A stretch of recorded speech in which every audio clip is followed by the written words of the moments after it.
Come to Helmuth Ford, home of the lifetime powertrain warranty. Hi, this is Stacy from Shuttler Insurance Services. Come see me on the east side of the square in Sigourney for all your insurance needs. Nice weather is finally here, and it has a funny way of inspiring home projects. Good news, your hometown lumber store is ready to help make those ideas happen. From quality decking and railing to energy-efficient windows and beautiful new doors, you'll find the products, expertise, and service you need to upgrade your home this season. So whether you're building, updating, repairing, or finally getting started, we're here to help every step of the way. Visit Sigourney Lumber today. Everything you need for summer projects all in one place.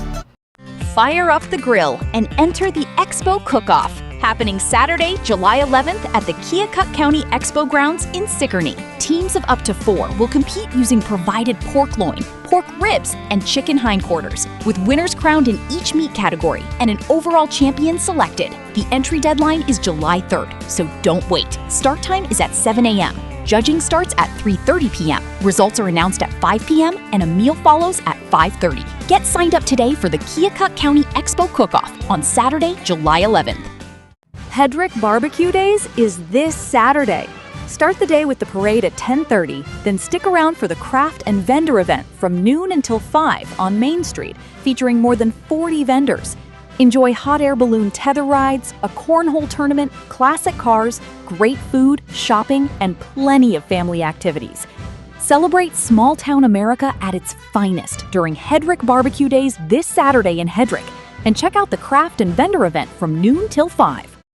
Join the Keokuk County Hospice Auxiliary on Friday, July 3rd at the southeast corner of the Keokuk County Courthouse in Sigourney, beginning at 5:30 p.m. for the annual quilt raffle and pie contest. Take a chance on beautiful handcrafted quilts with raffle tickets just $2 each or 6 for $10. Every dollar raised helps support local individuals and families receiving hospice services right here in Keokuk County. The Keokuk County Hospice Auxiliary Quilt Raffle and Pie Contest, July 3rd at 5:30 p.m.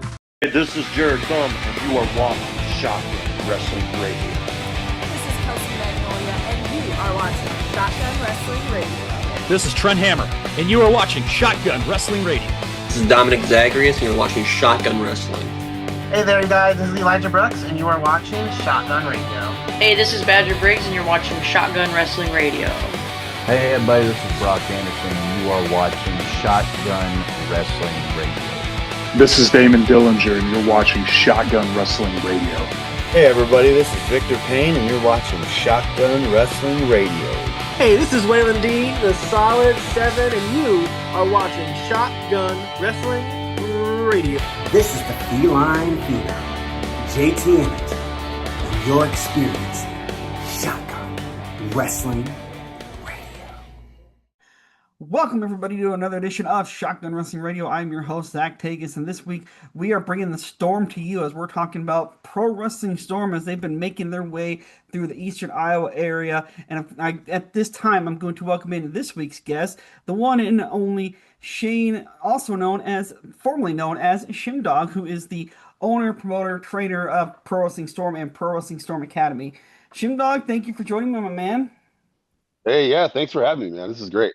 Love being here. So let's go ahead and get kind of right to it. You know, I know Pro Wrestling Storm is pretty newer to the Iowa scene. Iowa is just a really hotbed for independent wrestling, which is just awesome. I love it. If you would have told me when I started going to independent shows in 2005 that we would have this many promotions to go through, I probably would have slapped you and said, "You're joking," because back then we only had maybe 2 or 3. That's a beautiful thing, man. It's a beautiful thing. Yeah, just like on the national scene, it's nice to have different options. You know, we all have options, and it seems like everybody has a show somewhere almost every weekend, it seems like. Correct. Coming up in July and August, we're going to have shows every weekend. So yeah. Well, the thing that really stood out to me about you guys is you guys have really primarily selected Eastern Iowa as your home, which I've said for years. I'm like, Cedar Rapids and like the surrounding areas, I always feel like have gotten ignored for years from all the other promotions. I love all the other promotions, but I've said for years, everybody just kind of ignores us and the towns around us. And it's nice to finally see other promotions actually finally starting to make their way here. Well, Okay, mainly that. That's just old school, right? That's the old school part of me. I've been doing this since '98. Well, I got into wrestling in '98. A friend of mine by the name Mike Kenny, Cowboy Gator McGraw, people may know him. We started this old AWO thing, an American Wrestling Organization. It mirrors IMF so much, it's ridiculous. I mean, it's just a bunch of guys that get a ring, love wrestling, want to do it, get a venue, do a show, and the next thing you know, you're out there, you're playing wrestling, right? And you're playing wrestling in front of people. You don't know what you're really doing. You're just kind of watching TV and thinking I could do that. And we did that for from '98 to 2002 until a few of us decided we didn't want to play wrestling anymore. We wanted to be a wrestler. So then we went and got trained and went up to Minneapolis to MPW, got trained by Sheriff and Shitty, and then started working with those guys for a while. So when I went to my first IMF show, I was it brought me back to where I was. Yeah, the fun thing about IMF too, I had Gary on here a couple months back even, and it's just fun to kind of talk to them. They literally started out in the backyard, it's like that's what I think is really fun for them. And now you're actually seeing them move into actually real venues and places here in Cedar Rapids, and they're actually they always seem to pack the places pretty well, which is why I've always said people need to try and bring wrestling here in Cedar Rapids because I know it'll do well.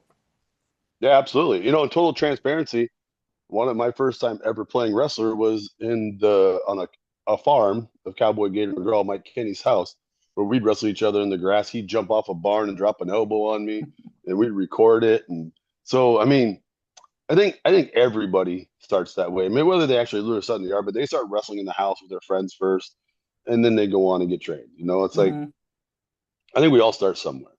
Yeah, very similar to that. Right.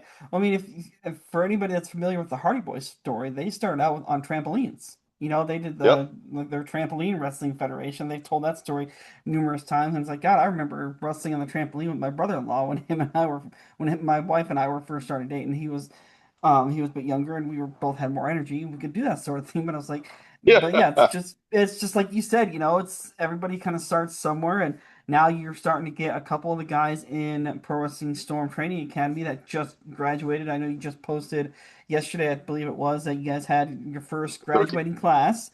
So now everybody's officially graduated, and it's pretty fun for me, even just to watch from afar and see some clips. Like I was telling Omen Black the other day, I'm like, God, man, just from watching the clips, you can see how much he's trimmed down. Like wrestling camp for him has really slimmed him down quite a bit.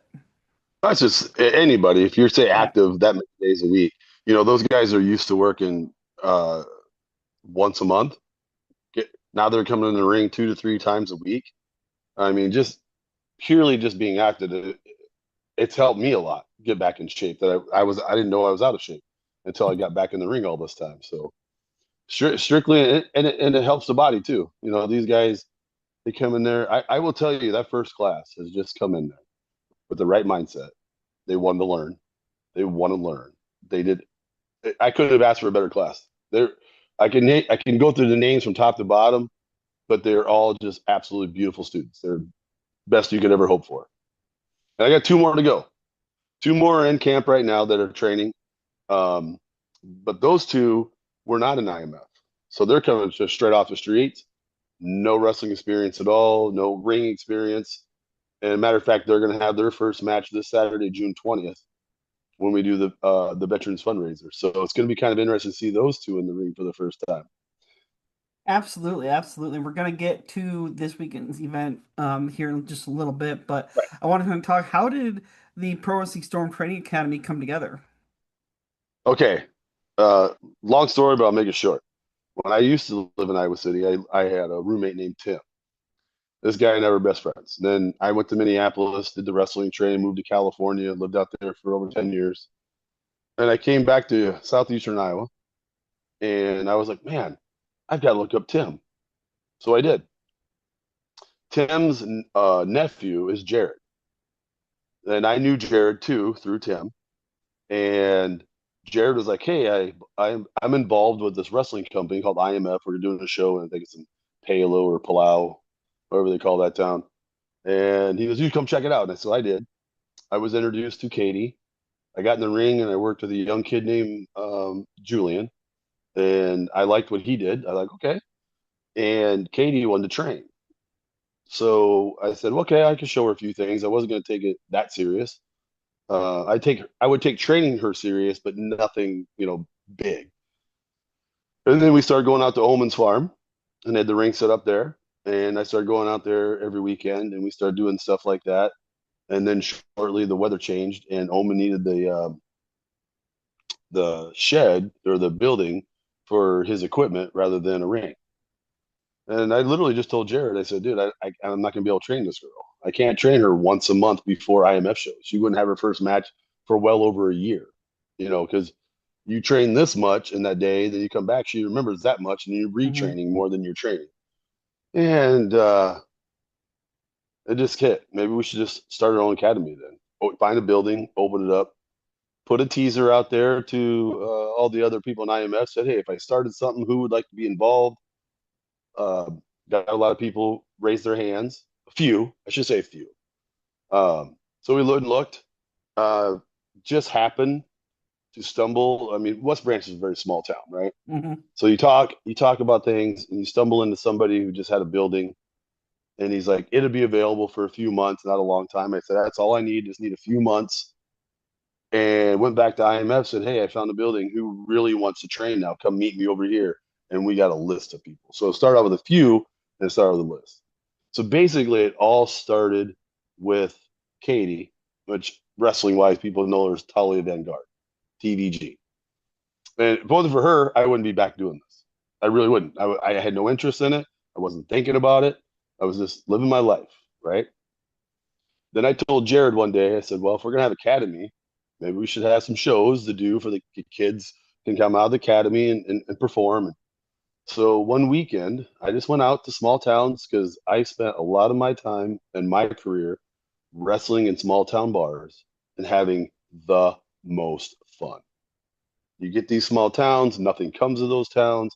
So you get there, they make you feel like you're a mega star in the ring, because they don't know you, and you have the time of your life.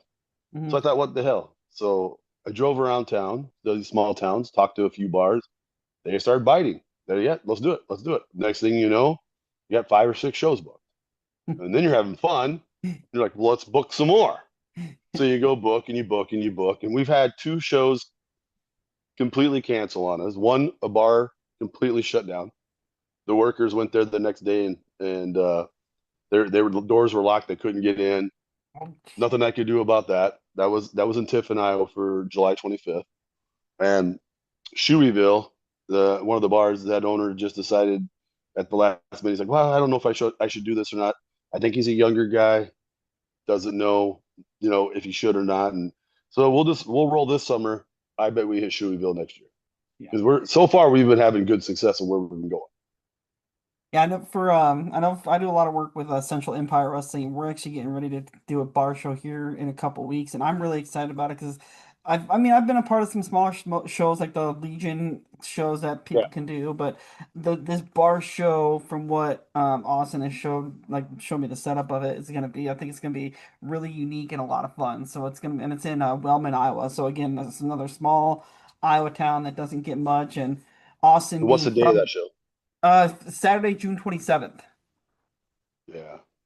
So yeah, there's a lot. I was talking to my other co-host, CZ. He does Card Subject Change. We're like, oh, there's a lot of shows running on the 27th. So yeah, there's quite a bit happening that day around the Midwest. And yes, one of the beautiful things about getting back in the business though is getting back with people. Like, I haven't seen Austin Bayless in years. Yeah. And to be honest with you, the name didn't spark anything. I was like, God, maybe a little bit, maybe I do know who Austin is. And when I saw his face, I immediately knew who he was. I ran into Justin Decent in Waterloo at a show. I was driving through town and wanted to stop. Haven't seen that guy in 20 some years. And it's been amazing. I did the brotherhood of professional wrestling is truly amazing. Yeah, I saw you booked Justin on one of your first shows there. I'm like, okay, there must be an old school connection there because Justin's been in the game for a very, very long time and still can go at a very, very high level too, which is a lot of fun. Sure can. So can Rory. Rory Oh Fox. gosh. I've known the name my whole career. Yeah. I don't think we've ever met at a show per se. Um, been on the same card or anything, but the name Rory Fox. So when I was at IMF, I saw him come out. I was like, I know this guy.